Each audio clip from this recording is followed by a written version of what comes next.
Welcome back, disc golfers. You are watching your 2021 Vintage Open presented by Dynamic Discs. My name is Kevin Jones, and joining me today is my favorite Canadian, Thomas Gilbert. Thomas, how you doing, man? Doing good, Kev. Appreciate the compliment there. Yeah, no offense to all the other great Canadians out there. I've truly never met a bad one. So that's pretty cool to say. But here we are. This is the Vintage Open. We've got some great action for you guys today. Check out this beautiful drone flight from GK Pro. Yeah, really beautiful quarry here in the background. Doing some nice drone flights here and really getting the picturesque views. Here we are about to start off the round on hole 1. This is a par 3, 395 feet. This is a really tricky hole to get. The wind is down, so unfortunately these players will be able to attack it today. You want to just get over this creek here, which is about 450 feet away from the tee pad, and just have a putt for birdie. That's exactly right. That creek is the main obstacle on this hole, other than the huge single tree in the middle of the fairway. We do have a tailwind today, I believe. You know, it's a weird day, though, because a storm had just rolled through before they teed off, delaying their round 45 minutes. So, honestly, I expect that there's probably different conditions than when I played my round earlier. Yeah, very true. Good observation there. Gavin looks like ripping over on his Skyrider PD2 and flexes back just outside circle. That is a great shot there. Yeah, huge shot from Gavin. He can bomb, though. He's got a massive arm. Absolutely. Another guy with a massive arm, Gavin Heimburg. Been playing great golf all year, very consistent. Ooh, ripping his drive, a little low there. All right, catches the grass there. That's going to grab before that will be. We'll have a short little upshot here for his up and down for par. Next on the box, we have Adam Hammes from Wisconsin. Yeah, very solid putter. That's probably the main highlight of his game. But he also has a very controllable forehand shot and backhand combo. Yeah, he's really well-rounded. That's going to get a little out of control from him there, but... Oh, and there is danger right down there. As you can see, the creek just opens up just a little bit. You don't want to saw off a shot like that and bring that into play. Nikko Locastro. And last up on the card, we got the always colorful Nikko Locastro, wearing the nice bright tie-dye shirt today, bringing the good mojo to the round. I love this shirt from Nikko. It seems to pop so much on the cameras. Nikko is going to go with his regular flex play, taking something overstable out wide right and having it flex back. That. Wow. Look at him demonstrate that power. It appeared that he cleared the creek pretty cleanly. Mm-hmm. Maybe just outside the circle. We'll see. Ooh. Oh, no. Oh, and that dropped on the short side of the creek, I believe. So Calvin, a little fortunate there to not fall into that OB creek, but that was definitely a blunder of mistake from him this early in the round. For sure. The only danger on this upshot is the ceiling that those trees can create. They're really, I mean, you just have to think about it just a little bit on the upshot. That's the only thing that can really go wrong. Calvin finding it there.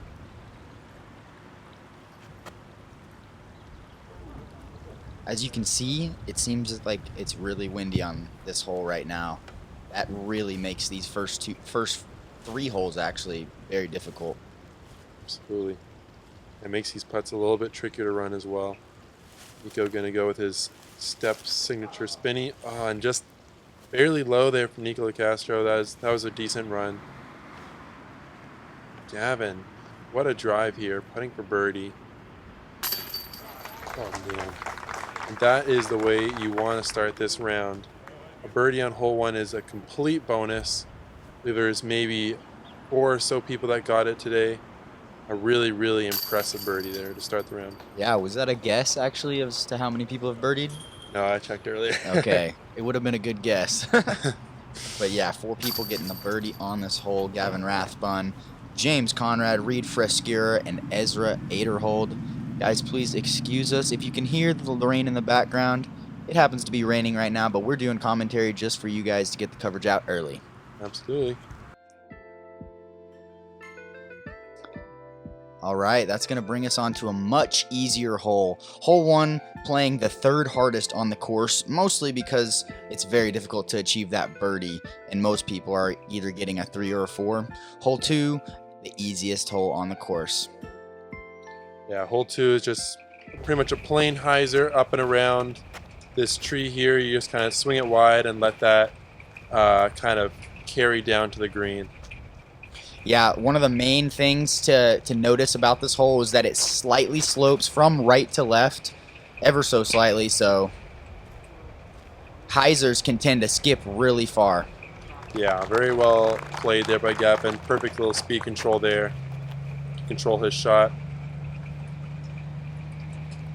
Adam going with his Crystal Raptor.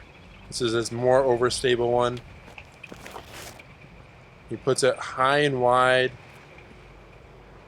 playing that skip shot, and curls up right about 25 feet. Beautifully done there from Adam Hammes.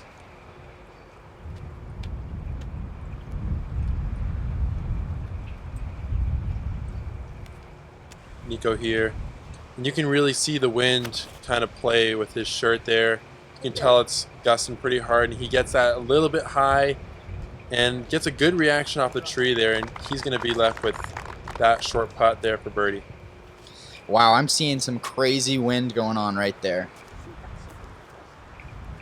Much windier than when I played this hole. Yeah, these guys are going with overstable fairway drivers. Oh my goodness. And skipping it just in front of the basket. Yeah, earlier in the day before this storm rolled in, able to throw even like soft mid-range or putter shots at this green. These guys, after this storm, really have some tough conditions to face. Yeah, they're probably going to opt for a higher speed disc, more overstable to get that more consistent line.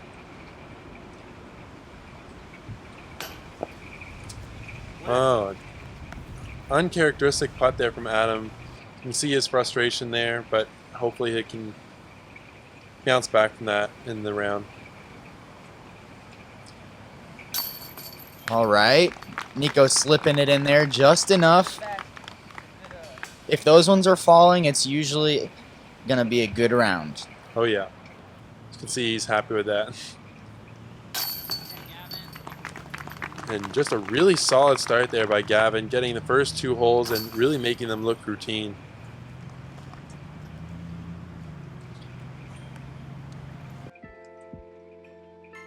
All right, and we just played the easiest hole on the course, so we've got to switch it up. Let's make it the second hardest hole on the course. This is hole 3 as a par 4. Very difficult par 4. To get there in 2 shots is something special. Great drives land back behind where the drone is now, and then usually you want to attack this green up high and on the left side. Kind of spike hyzers from the left side.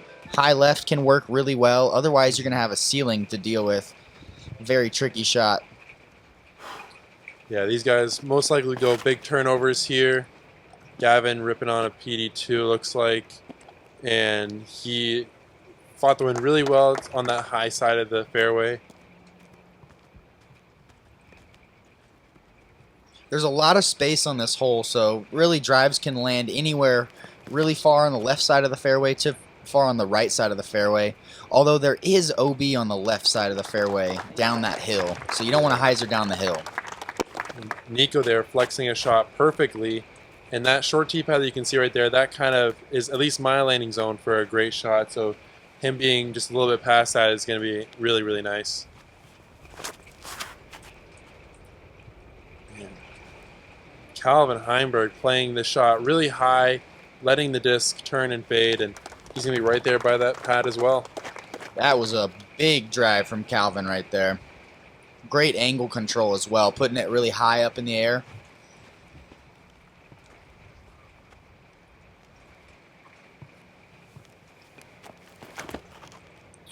Adam looks to be going roller. I have not seen this play yet, but I think it's a great idea. Seems like Adam's executing it as well as you can do. And funny story actually about this disc that Adam just threw. That is Chandler Fry's Avenger SS that we found on hole 2, and he just used it for the rest of the round. No way. And so he really, really liked it. I think he asked Chandler if he could use it, and now he is absolutely killing it with it. I can respect that. Sometimes you just know what a disc is gonna do. Yeah. I wouldn't recommend it, but it can work. Look where we are at Calvin's drive. This is one of the furthest drives I've seen, but I'm not sure how he's gonna attack this upshot. A hyzer with a skip is what it looks like. Yeah, going overstable Firebird, trying to play that skip. Looks like he's gonna be maybe just outside circle, but a decent putt there. Just a little wide from him there. Nikko looks like he's lining up that forehand up and over the trees. Ooh, looks a little low. Can it sneak through? Yes, yes. And that is crucial that that disc sneaks through that side, because that is all out of bounds that Nikko is going over there. So that you really got to commit to that shot. Now here's a great play from Adam. This is probably the recommended play. He is not going to mess with that OB on the left side, though. It seems like he was a little scared of it. Yeah, but that really is the miss to go for. I mean, he still hit those trees. He might have fallen into the circle. Yeah, Nikko, every now and then you can have a putt from in there for sure. Nikko trying to will it in there a little bit more. Gavin with a really tricky stance. Going with the high gap. Ooh. That might cost him a little bit there. He falls short. Hopefully he'll have some kind of putt from the other side of those trees. Calvin practices these putts all the time. He's going to have to put it high and drop it down. Oh, wow. He is very comfortable at doing that, though. Yes, yep.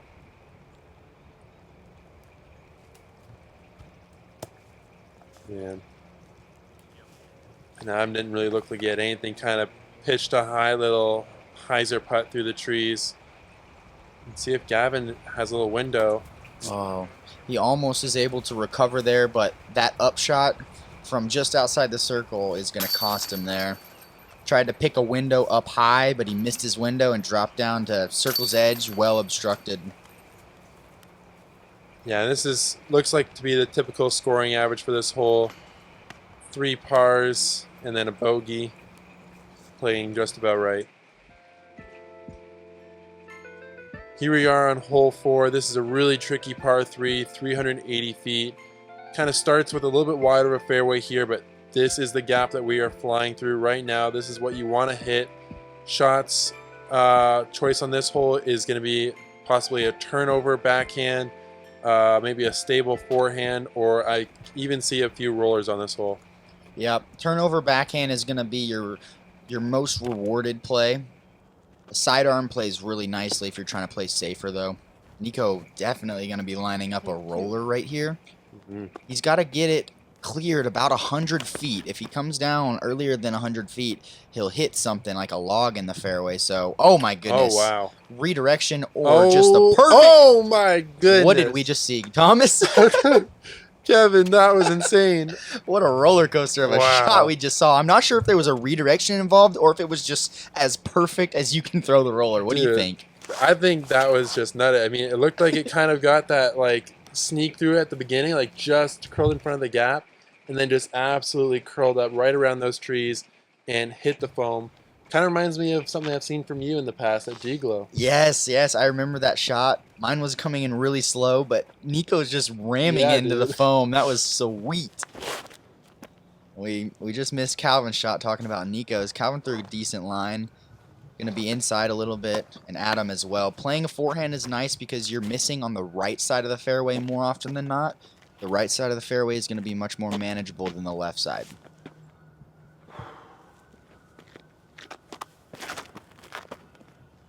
Gavin going with, looks like a flippy fairway driver and maybe overturning it a little bit. He's going to get a kick over to that left side. He'll have a few gaps, but maybe not quite as big as that right side. Yeah, that is what you worry about when you throw a backhand. Gavin's got some work to do from there, as Calvin does as well.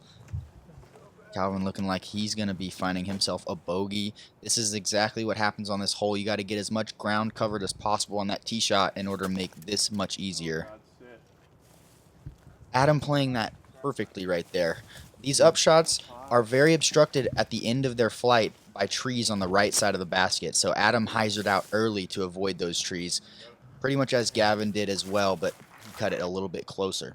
Yeah, that definitely comes into play when trying to think about how to throw this upshot. Trying to park this basket isn't necessarily always going to be the best play. Ooh, and Calvin giving it a really good run there for par, but yeah, like we said, he's going to probably have to settle for his bogey. And right there, Adam trusting his putt, putting it a little further than maybe he'd ideally want an upshot that short, but that's what you got to do to kind of get these clear open looks at this par.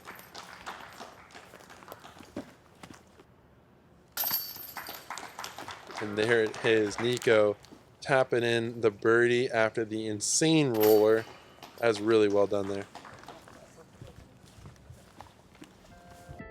All right, and here is our check-in at the leaderboard. We have a tie actually right now, but James Conrad through 10 holes, 8 under already, just heating it up, as well as Matt Bell, 5 under through 7.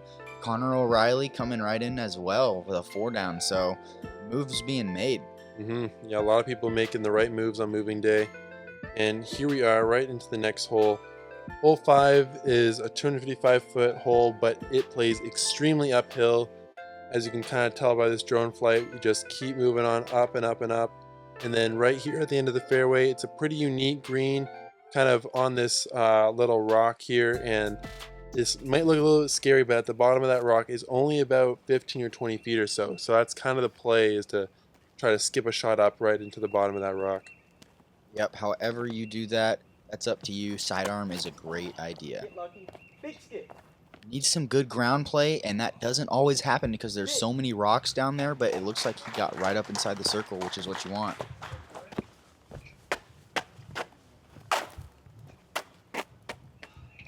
Adam, I'm assuming going the sidearm as well. Yep.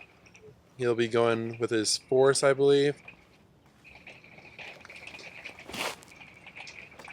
And I really like this play from Adam. Getting, oh wow, almost all the way up the hill. But he almost just goes straight hyzer with it. He doesn't really flex it. He just kind of puts it on the angle and kind of hopes for that skip. It's a really interesting play, but if you have the skill to do it, it's a great play for sure.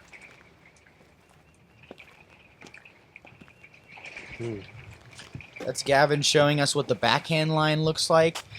There are quite a few more trees in the backhand line, but it's still a great play. Even Calvin opting for a forehand. Kind of surprised by this. A little bit inside, but those sneak up very nicely. He's inside the circle there.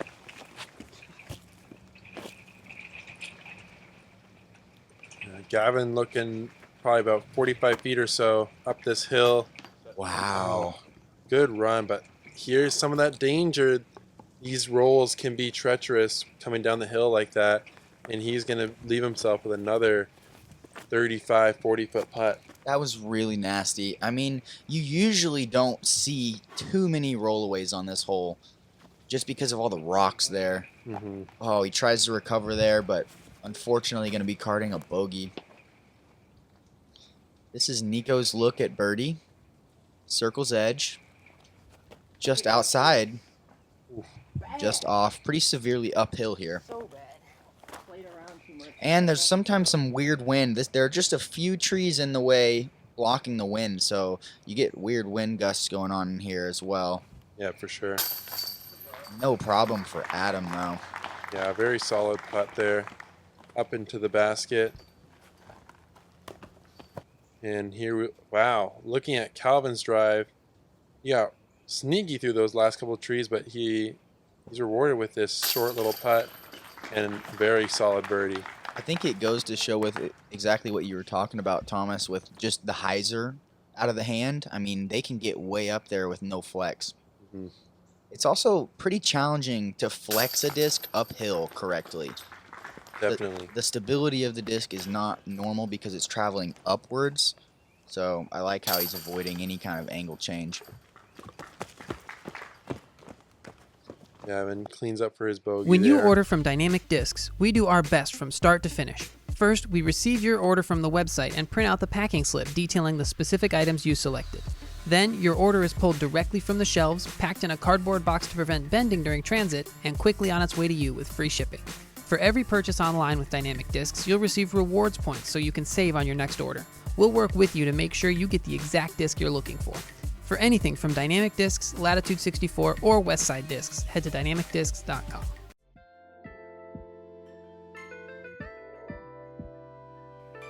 This is going to be hole 6. This is my favorite hole on the course. It is a one-shot, very difficult par 3. You need something, a right-handed backhand player is the ideal shot for this.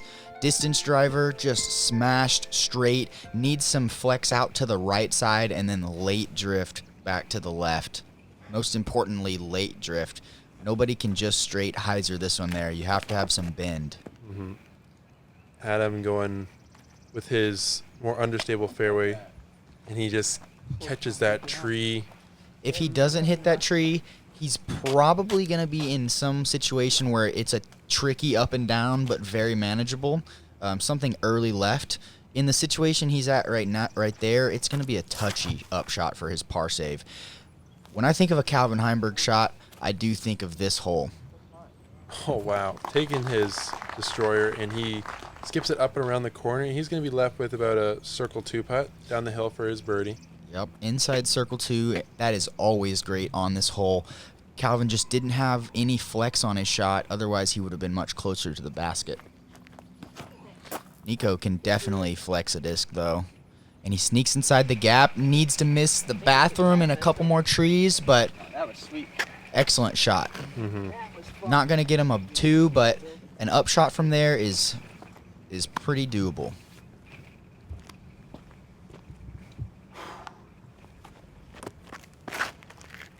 Gavin seeing if he can repeat his shot from yesterday. That's this is what we're talking looking about. good. Oh. That's what you want. Yeah. Oh my goodness! God! This did not just happen. Gavin, that was inches from one of the best aces you could ever get.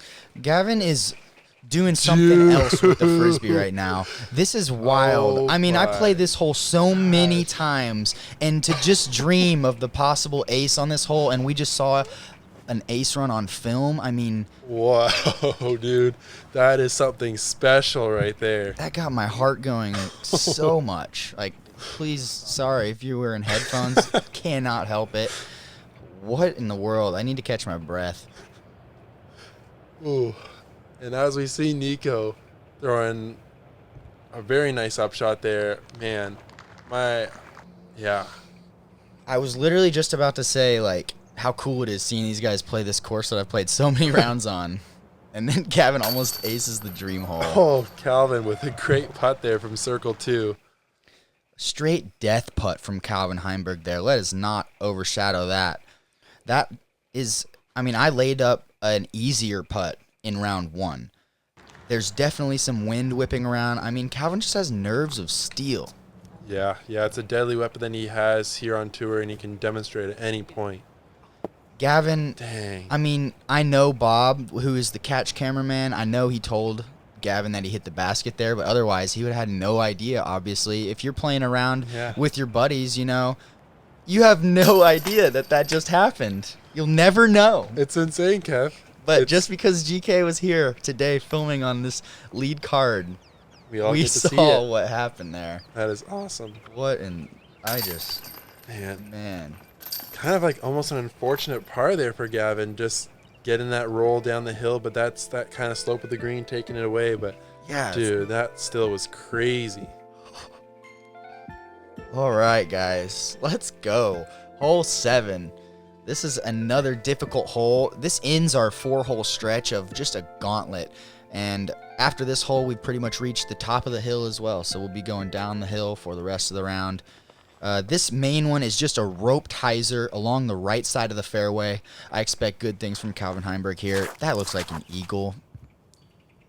Just crazy. Pretty well done. Ripping out there flat. Ooh, catches that tree. That probably would have skipped in the side circle if it had missed that, but that would have been within 20 feet if that misses that tree. Regardless, circle's edge.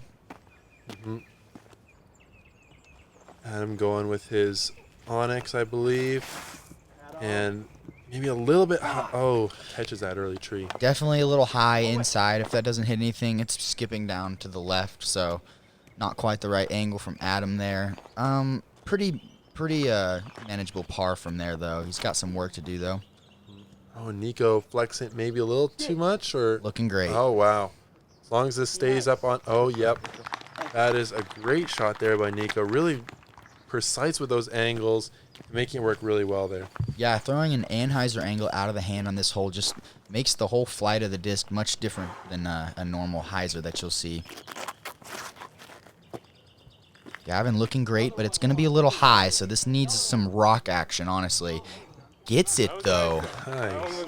Great action there, sneaking well inside the circle. That's what you want to see from Gavin. Making up for what happened on the last hole, honestly. And here you can see what Adam has left here after that drive. He's going with a nice, slow, stable putter and slide it up there. Should be an easy cleanup for him.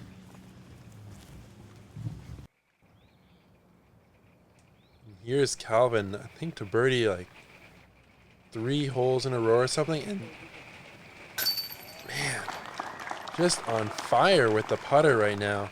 Calvin Heimburg. That's going to be a turkey for Calvin Heimburg, and what a great turkey to get here. When you're getting birdies on this front 9, you're truly gaining a lot of strokes on the field, much more than what we'll see on the back 9. So good stuff from Calvin. It's great to get a good start out here at Old Post.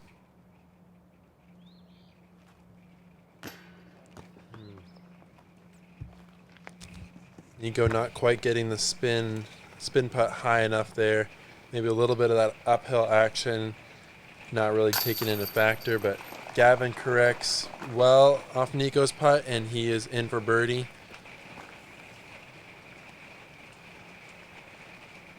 That's a good par recovery from Adam there. Yep, very solid. Adam, one of the few players with a really, really dialed putting routine.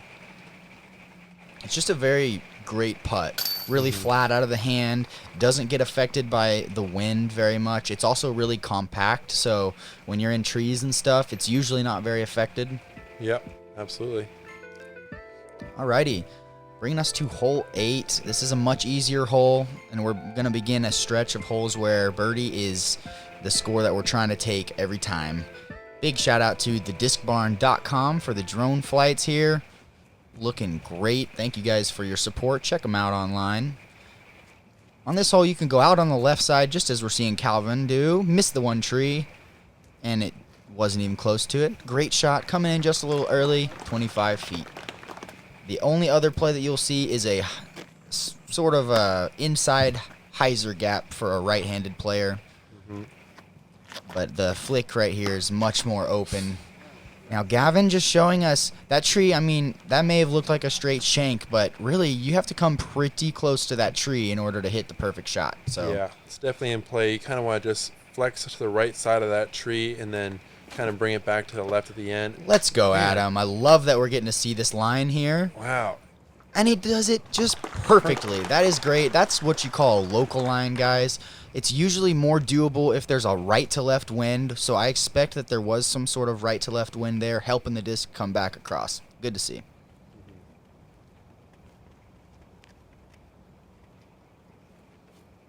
It's a good little Nikko flick hole right here. A little Anheuser out of the hand, down the chute, and that's looking great.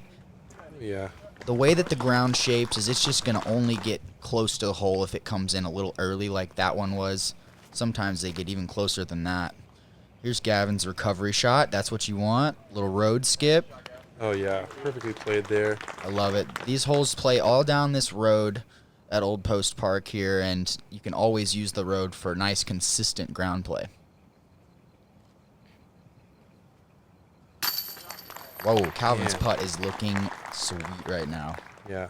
If he keeps putting like this, he is going to be dangerous throughout this entire round. Yeah, he means business today. Great looking putt from Nikko. They're correcting from the last hole.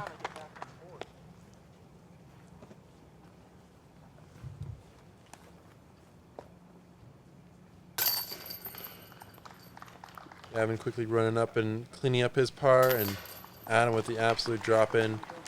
Nice little driver putt there. Finally, that is going to bring us to hole 9. This hole is a par 3 at 365 feet. I like to call it the fishbowl hole because the fairway is just pretty much a big bowl you're throwing over. If you don't put enough power on it, you're likely going to end up somewhere around 40 feet with awkward uphill stance. But if you give it just a little too much power, you can end up long very easily. So distance control is pretty important here. Yeah, you're going to see a lot of these guys go with fairway drivers to kind of help with that distance control. Calvin looked like he's ripping on one of his eagles. And, yep, giving a little bit of turn, flexing back, and that is going to set up nicely there inside circle. Calvin, one of the best in the world at this specific shot. Let's see if Adam can replicate something similar with his Onyx. Going a little bit higher. Getting past those branches, though.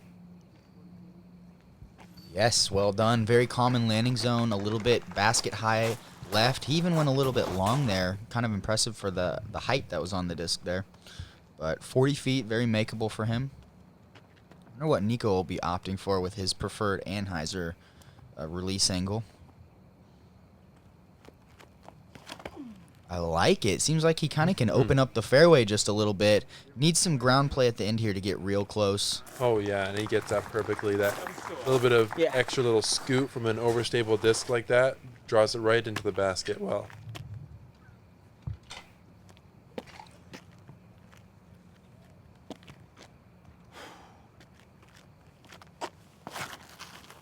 Ooh.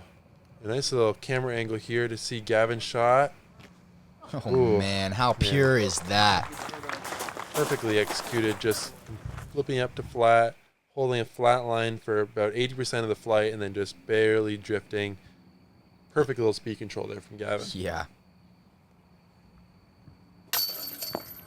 Oh, man, just inches off from Adam right there. Calvin to keep his hot streak going.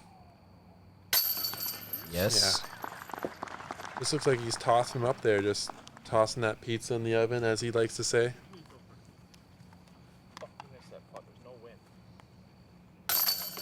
Adam there to clean up his par. That just shows you how close these other two shots are.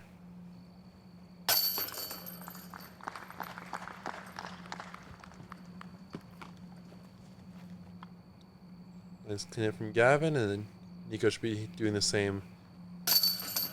Seems like we're seeing some pretty great scoring from our card right here.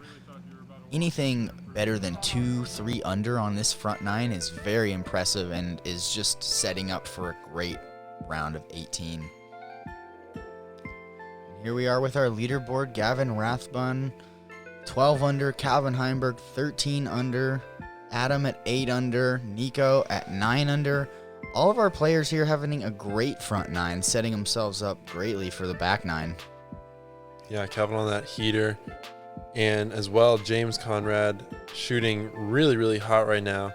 8 down through 10 holes, like we said earlier. Man, that is some absolutely crazy hot shooting on the front 9, Kev. That's hard to even understand. I mean, there's so many holes on that front 9 that are just like tweener holes. And if you're getting a birdie on them, it seems like he got most of the tweener holes. Like, incredible start. Yeah, absolutely. Man, this round has already been so exciting so far. Thanks for joining us on the front 9, and can't wait to join you guys back again on the back. Yeah, we will see you guys there. Come check us out.